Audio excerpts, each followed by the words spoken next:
So, first of all, thank you for inviting me. It has been said that I'm representing Russian view. No, I'm not. Because have I been a Russian diplomat, I would say you something very different from what I'm going to say. And what I'm going to say is probably not going to be liked by many people here. But I hope that it's a pretty realistic approach to what's going on. Because when we look at, well, the topic of our conference, it's basically said that it's about, well, just one Korea, unification. And if you ask people, how should we achieve unification? Their answer is always say, peacefully. So I will start from a statement, which basically it's not 15 minutes, it's just 5 minutes. There is no chance of gradual, peaceful, democratic unification of Korea, period. 한국이 단결적인, 평화적인, 민주주의적인 통일은 환상뿐이다. Why? Because if we look at history, we cannot see a single case when two countries negotiated a unification, at least in last century. You can mention Yemen, but in Yemen, unification ended in a bloody civil war between former South Yemen and former North Yemen, so it was still a war. Second reason is, most important, it takes two to tango. If you look at the North Korean elite, people who have power, do they have any reasons to negotiate unification with North Korea?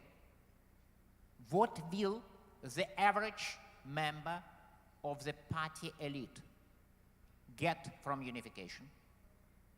What is more important, what will the new rich, Dongju, master of money, get from unification? Nothing but problems, nothing but pain. So when we say, if we have unification, North Korean elite will have zero chances to keep their power. And I'm not talking about current official elite only. I'm talking about Korean businesses too. The new rich Koreans, they cannot compete with South Korean businesses, and they know it. Then, so for them, unification, starting negotiating a unification is not much different from negotiating a group political suicide. They are not suicidal. Third reason, so major reason is no historical precedent. Second, North Korean elite has no reasons to negotiate unification. Third, changes in the national identity. People say Korea is the world's only divided country. It's not true. Is Germany united? Is Germany united? If you say yes, my question will be, what about Austria? What about Switzerland, who speaks same German language? Why they are not?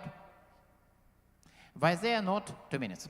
Why they are not a same country? Because they have a different identity. Choncheson. If you talk to the South Korean young people, South Korean here, you will clearly see they don't see North Koreans as part of same nation anymore. What is interesting, if you talk to the North Koreans, they still consider increasingly young North Koreans that their country is not Korea, but Choson, North Korea. And they can dislike the government, but they still believe it's our country, and South Korea is a foreign country. So, all things combined. The only way how I can see unification is revolutionary unification through regime collapse. Germany style. And it's going to be very bloody, very expensive, and very, very messy. Because the North Korean elite will not surrender power. They will fight, because they believe they will have no future in unified Korea, and they will fight to the death. And then it will be unification of two countries, of which one has 15 times, at least 15 times, higher economic level. Nothing like that has happened. And recovering North Korean economy is going to be expensive, extremely expensive. Unification might kill South Korean economy forever. It might happen anyway, and we should be prepared. We cannot control it. But let's not enjoy sweet dreams, and let's understand. Ideally, we should deal with a peaceful coexistence of two Korean states for decades to come. If it's not going to happen, well, unification might happen, but it's not going to be sweet, beautiful national dream, a grand holiday. It will be pretty much a nightmare. Thank you very much.